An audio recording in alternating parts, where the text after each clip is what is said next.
Zimbabwe joins growing list of African countries manipulating constitutions for presidential term extension. Information Minister says, nothing unusual about amending constitution to extend Mnangagwa's incumbency until 2030. Zimbabwe, in 2025, becomes yet another African nation engaging in the manipulation of its constitution to extend political power. This move mirrors similar tactics employed by other African countries whose leaders have attempted or managed to prolong their time in office, often at the expense of democracy and the will of the people. The Information Minister's declaration that amending the Constitution to extend President Emmerson Mnangagwa's presidency until 2030 is nothing unusual underscores a troubling trend in African governance.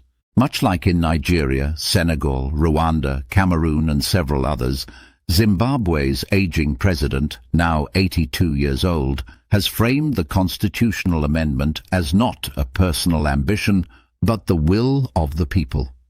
This rhetoric often serves as a thin veil for power grab, while maintaining the facade of democratic legitimacy. The country's parliament, tasked with implementing this constitutional overhaul, will no doubt be focused on securing not only Mnangagwa's continued rule, but also that of a network of political cronies.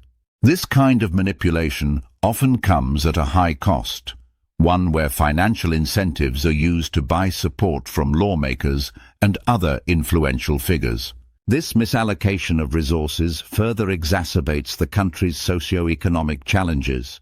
As is the unfortunate reality in many African countries, any opposition to this constitutional amendment will likely be met with heavy-handed tactics, including violent crackdowns on protesters. Sadly, the use of foreign-made arms, purchased at great cost to the nation, is often employed to suppress dissent and protect the interests of power-hungry leaders. In situations where constitutional amendments are pursued for the sake of extending a leader's term, all three branches of government, typically already under the influence of the ruling party, become complicit. This centralized control further undermines the democratic system and violates the principle of separation of powers. It is worth recalling that Zimbabwe only recently emerged from the decades-long grip of Robert Mugabe, who ruled the country for 40 years. Mnangagwa, having served as Mugabe's deputy for much of that time, now seems poised to surpass Mugabe's tenure, leading many to wonder whether Zimbabwe's fight for democratic reform was in vain. What is most disheartening is the lack of change in African leadership, with presidents showing little interest in relinquishing power. The African Union, AU, a continental body intended to safeguard democracy and human rights, remains largely inactive in curbing this tactics of abuse on national constitution for power grabs. This failure to uphold the rule of law is contributing to widespread disillusionment among African citizens, who increasingly view their leaders' actions as part of a larger pattern of undemocratic behavior.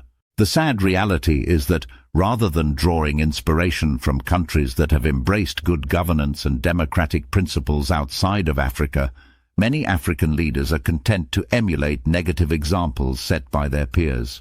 This perpetuates the cycle of poor governance and weakens the prospects for meaningful change on the continent. Join Diaspoint in addressing leadership challenges that hinder Africa's path to progress. We believe in fostering a vision that drives Africa towards sustainable development and genuine transformation. Help amplify Diaspoint's views on real issues by sharing our messages within your network. Together, we can make a meaningful impact on Africa's future.